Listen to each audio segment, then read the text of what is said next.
BRS పార్టీలో కవిత వ్యవహారం కాస్త చివరి దశకు చేరుకున్నట్టుగానే చెప్పుకోవచ్చు.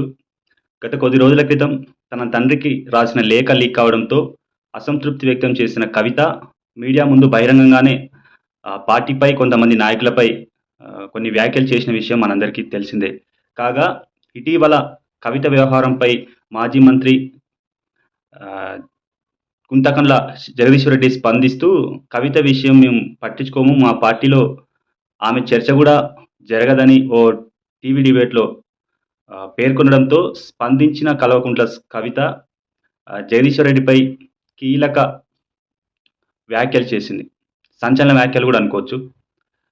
జగదీశ్వర్ రెడ్డి ఒక లిల్లీపుట్ అని, తను నల్గొండ జిల్లాలో బీఆర్ఎస్ పార్టీని నాశనం చేశాడని ఆమె తీవ్రమైన పదజాలంతో విరుచుకుపడింది.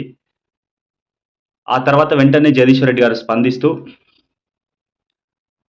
నా మీద కవితకున్న అవగాహనపై, అజ్ఞానంపై తాను సానుభూతి వ్యక్తం చేస్తున్నానని, రేవంత్ రెడ్డి, రాధాకృష్ణలు మాట్లాడుతున్న మాటలనే తాను వల్లెవేసిందని, కవితకు నేను జోహార్లు తెలియజేస్తున్నా అంటూ ఆయన స్పందించడం జరిగింది.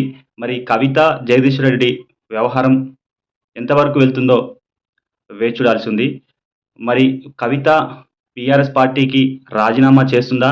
లేదంటే కవితనే బీఆర్ఎస్ పార్టీ సస్పెండ్ చేస్తుందా అనే విషయాలను తెలుసుకోవాలంటే మరికొన్ని రోజులు వేచి చూడాల్సిందే.